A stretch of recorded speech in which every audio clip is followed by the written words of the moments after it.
everybody, and welcome to episode number 6 of the Sporting News Podcast. I'm your host, RealDashMars, and basically, because there's not a lot of hockey news, we're not going to be having any of that today, but we are going to have our usual news like always. But we're going to go ahead and jump right into the Olympics news, as that has been going on strong. And Simone Biles, the biggest story coming there is she opted out of most of the events that she's a part of because of, apparently I heard it was the twisties, but I think she said she was taking a mental health break for that, which I can respect because, especially nowadays with mental health being a big topic, it is especially tough for anybody who wants to try and catch a break. But I feel like she's doing a good job taking care of herself and not worrying about what other people want her to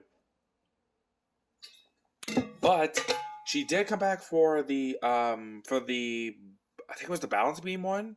That was last, I think, I don't remember, but she came back for that, won a bronze medal, so good for her on that. I don't know the full medal count right now, but I do know that the Russian Olympic Committee is basically, still winning medals despite all the stuff that they went through before the Olympics even started. They were not even supposed to be allowed to be in the Olympics, but I guess they're still here and everything like that. I do know that Jamaica, for the women's 100 meter, they swept all the medals, which is good because Jamaica the last few years, actually, ever since Usain Bolt was in the Olympics, they have just basically swept everything to do with all the running games and everything like that. Of course, we know USA won more in the swimming section, which is pretty good for that. So, NBA, we have a lot of news to talk about in basketball because free agency is on the horizon. There's been a lot of signings, and the draft happened. Cade Cunningham went first overall to the Detroit Pistons. The Raptors got Scotty Barnes at number 4. But the biggest news coming out, I have a few signings here that I'm going to talk about. And one of them is that Shai Gilgeous-Alexander from the Charlotte Hornets got paid a 5-year deal worth over $170 million. Jesus. Trae Young also making the bank. He's signed a 5-year deal worth over $200 million, which was the max contract. So he's locked and loaded for this now. Another big one, Kyle Lowry from the Toronto Raptors has just signed with the Miami Heat in a sign-in trade. He signed a 3-year deal worth $90 million. I know the Raptors got Goran Dragic, and I can't remember the big guy's name, but they did get a big man as well. And speaking of big men, Jarrett Allen from the Cleveland Cavaliers signed a 5-year deal, I believe worth over $100 million. So definitely a lot of big contracts coming up in the NBA, which, a lot of these guys are really going to have to showcase their skills. And also, Lonzo Ball got signed to Chicago. Evan Fournier went to the Knicks. I think Derrick Rose is still with the Knicks, which is, they were able to retain him in free agency, which is pretty good. What's another big one I'm missing? Oh, yeah. Chris Paul has re-signed with the Suns, but it's not for just a 1-year deal, no. It's a 4-year deal, I believe worth close to $100 million, if I remember. So, Chris Paul is going to be playing until he's 40 years old in the league. And I think once this contract expires, it's when he's going to retire. I mean, as we saw, he came oh so close to winning a championship with the Suns this past year. And I've got a feeling if the Suns can keep that core together that they have and try and find a way to stop the Bucks, they're going to have themselves a team for the next few years. And I, for one, cannot wait to see it. Also, we also have some football news as Madden 22 has been giving out their ratings for the game and everything, and Carson Wentz is injured. So let me give you guys a little dash of fantasy real quick, as fantasy football is on the horizon. Carson Wentz is out for 5 to 12 weeks apparently with a foot injury. So if you're drafting a quarterback, do not go with Carson Wentz because you're not going to get anything out of him. He's just going to be one of those guys that's going to be riding the bench for a little bit of time. And I have heard The Colts are in the market for a quarterback. I don't remember if they signed one or if they're going to let Jacob Eason get some reps. I can't remember, but that's just a little dash of fantasy news. But yeah, so that sucks too because Wentz was signed a contract with the Colts, and the Colts were wanting to be really good, but now they suffered a foot injury. Ugh, tough to say, really. Now, Tom Brady. Apparently it was his birthday, and Bruce Arians gave him a day off of practice, which I can understand. He's 44 and whatever, and he has earned it. But at the same time, it's like, why give him just one day off? Why not just give him the week off practice or whatever? Would have made more sense that way to do it. But I don't know. Okay. So now we have some WWE news to talk about, as Bray Wyatt was released by WWE, as was Ric Flair. Now, part of me is just like, why? Like, of all the people that you could lose, you lose Bray Wyatt, of all people. The one guy that has a lot of creative thinking, is a mastermind of creative shit, and you let him go. He's like Matt Hardy right now. He can come up with all these crazy ass things for his character, and now all of a sudden he's gone from WWE. I know they quietly released JoJo like 8 months ago. They quietly released a few people actually, which is what I don't get. Okay, you sign Eva Marie, but somebody like Braun Strowman is too big of a contract, and Bray Wyatt's apparently doing budget cuts.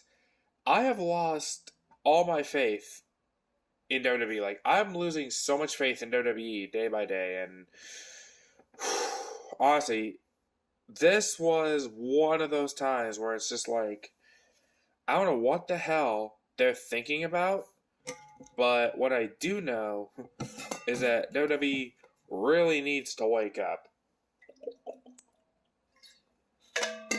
And apparently Vince also said that he was willing to feed talent to AEW. Like, I get that a lot of people think that they're not really direct competition, but what I do know, AEW has been, more fun to watch. And speaking of, may I just say that Nick Gage and Jericho from AEW, I think it was last Wednesday, that shit was fucking awesome. Like, I watched that match and holy shit. And then we also know that Juventud Guerrera is going to be back as the labor number 3 for Jericho.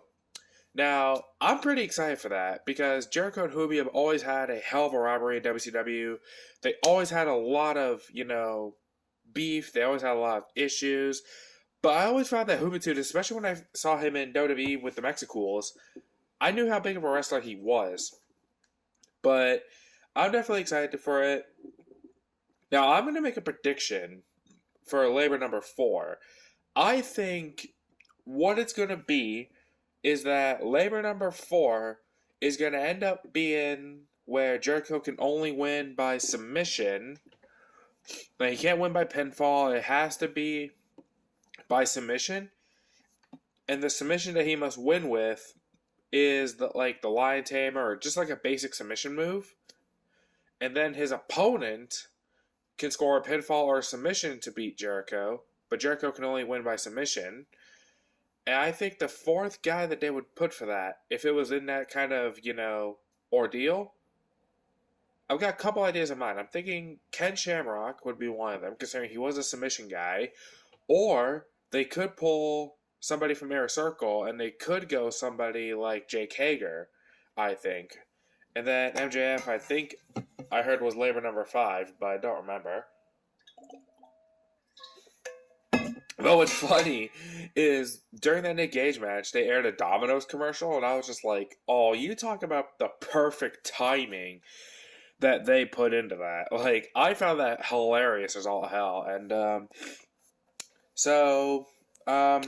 going to close it off a little bit tonight with a little bit of video game news. As I mentioned, Madden 22 is going to be coming out in August, so that's going to be pretty awesome to see.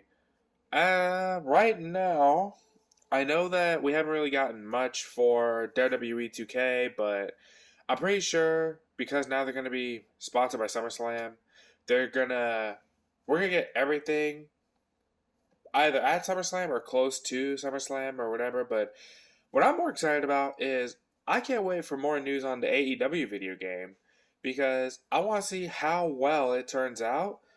I know it's probably not going to be around until 2022, but I'm patiently waiting. And actually, there's another game that I've been following. It's not wrestling related, but it's actually boxing related. It's called Esports Boxing Club. So for those of you who are big into boxing or like boxing, go on YouTube, look up ESBC Gaming. You'll find them there. There's a big plethora of guys that they've gotten.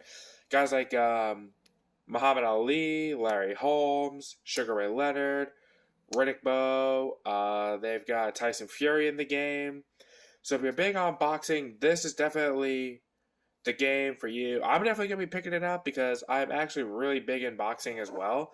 So I do love it, and I've been seeing all the gameplay for it, and I'm very excited to say the least. So that is one big game that I'm really looking forward to as well. But of course, one of the biggest questions I have, and I know a lot of people are probably thinking this too, Rockstar Games. You haven't really heard much from them at all, but they've constantly upgraded GTA 5's online stuff. And I know they're making a ton of money off that. But my question is, are they in the process of working on GTA 6, or are we going to be waiting like 10 years for GTA 6 to come out? Because I know GTA 5, I think it took them, I can't remember, I think 4 came out in 08 if I remember. Yeah, it took them like 5 years to work on GTA 5, which I can completely understand why, but at the same time, it's like, I know some of us are sick and tired of GTA 5 and we'd love to have GTA 6 come out, which I would. I love Grand Theft Auto 5, I really did. But at the same time, I'd love to have GTA 6 and be ready for that. Same with another game that I loved as a child, Bully. Bully 2 has been talked about so much, and Rockstar has always been teasing it and everything like that, but they have not delivered. They need to, man. There needs to be a sequel to the Bully game because that game was amazing back in the day. And of course, PS5s now, they're going to be very tough to come by, but I do know that PlayStation 5s have sold over 10 million copies, so it's the fastest selling console for Sony ever, which, big accomplishment to that, but now, maybe I'll start making more systems so people who don't have PS5s can try to get them, because there ain't no way in hell I'm paying $1,000 for a goddamn system on Amazon. I ain't doing that. So, hopefully they'll start getting more into production soon, but who knows. Anyway, I do hope you enjoyed this episode of the Sporting News Podcast.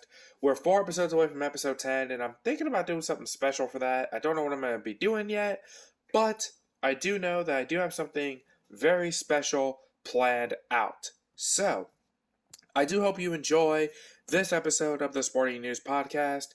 And until next time, I am DashMars, signing off.